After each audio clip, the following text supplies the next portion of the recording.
ایک شخص آیا مجھ سے ملنے کے لیے، خواجہ سرا ہے، میں تو پہلی دفعہ زندگی میں کوئی خواجہ سرا مجھ سے ملا، میں سمجھا کہ پراپر آدمی ہے، اتنی بڑی اس کی داڑھی اور رنگ ماشاءاللہ بڑی مردانہ وجہ، لیکن جب بات چیت کا انداز ہوتا ہے تھوڑا سا وہ ایٹیٹیوڈ سے اندازہ ہو گیا کہ یہ مکمل مرد نہیں ہے، تو اس نے مجھے خود بتا دیا میں خواجہ سرا ہوں۔ میں نے کہا بھائی ہم سے ملنے کے لیے کیسے آیا آپ، اتنی بڑی داڑھی آپ کی؟ اس نے اپنا جو واقعہ سنایا نا، میں 3 دفعہ وہ واقعہ سناتے ہوئے رویا ہوں، اور جب وہ سنا رہا تھا اس وقت میرے آنکھوں سے آنسو نکل رہے تھے۔ اس نے یہ ابھی بھی میرا بیان سنتا ہے وہ، اس نے واقعہ سنایا کہ میں جب پیدا ہوا تھا نا تو میں خواجہ سرا تھا،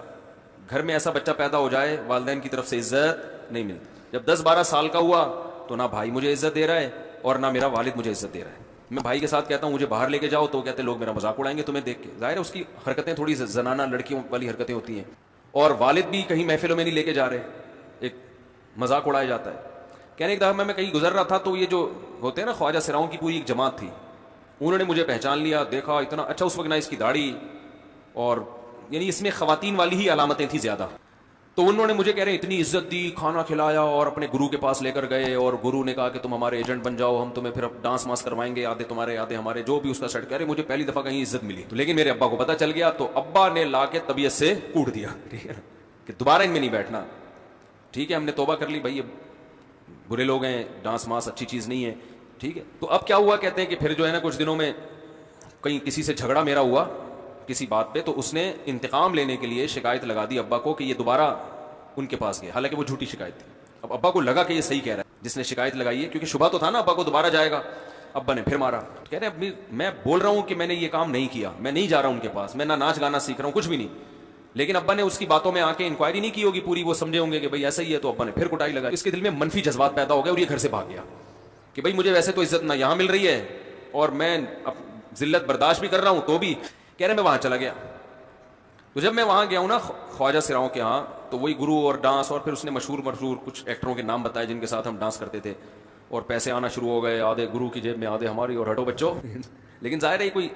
عزت دار راستہ تو نہیں ہے نا۔ کہہ رہے ہیں کہیں سے تبلیغی جماعت میں حضرت مولانا طارق جمیل صاحب آ گئے، انہوں نے اجازت مانگی، ہمارے گرو کو پیغام بھیجا بھائی مجھے ایک دفعہ یہاں آ کے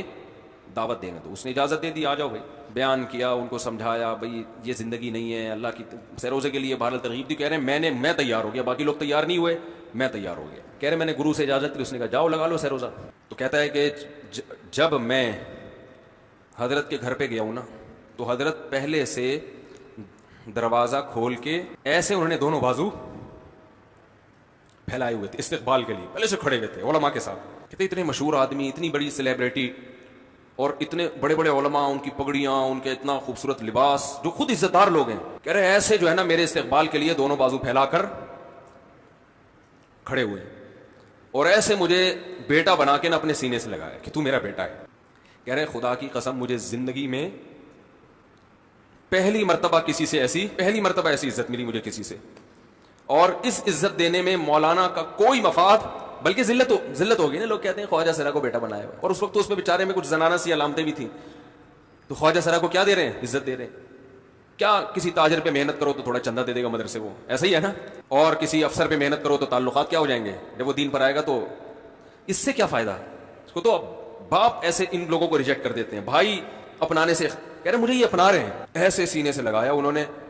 اور مجھے سہروزے کی جماعت میں اپنے ساتھ لے کر گئے، کھلاتے تھے، بڑا خیال رکھوایا میرا۔ کہہ رہے اس کے بعد پھر میں نے گرو سے اجازت لی، وہ گرو چھوڑتے تھوڑی، ان کو پیسے ویسے دیے، جان چھڑائی نا، وہ بھی غلامی کی طرح نکلنا پڑتا ہے، پیسے دیے پتہ نہیں کتنے لاکھ یا کتنے ہزار روپے، وہاں سے پھر نکل کے 4 مہینے اس میں بھی خیال کیا، پھر تبلیغ کے بزرگوں سے ملا، پھر انہوں نے پورا مجھے بتایا کہ بھائی تم یہ علاج کرو تاکہ تمہارے اندر یہ زنانہ علامتیں ختم ہو۔ تو وہ علاج کر رہا تھا ماشاءاللہ، اس انجیکشن لگے، انجیکشن میں ڈاکٹروں کی بھی مدد کروائی۔ یہ ایسی این جی او ہے میرے بھائی جس کو کوئی بھی این جی او نہیں کہتا، نہ ان کے کوئی اشتہار آ رہے ہیں، کتنے لاکھوں لوگوں کو اس طرح سے یہ لے کر بھی آئے اور ان کے مسائل بھی حل کیے، مگر نہ کوئی ویڈیو بن رہی ہے، نہ کوئی اشتہار آ رہا ہے۔ یہ تو اس نے خود مجھے بتا دیا نا، اور اس نے کہا ایسے سینکڑوں لوگوں کے ساتھ ہوا ہے۔ تو اس کی ماشاءاللہ داڑھی نکل گئی، اس نے کہا آہستہ آہستہ میں اللہ سے امید ہے کہ مکمل مرد بن جاؤں گا میں۔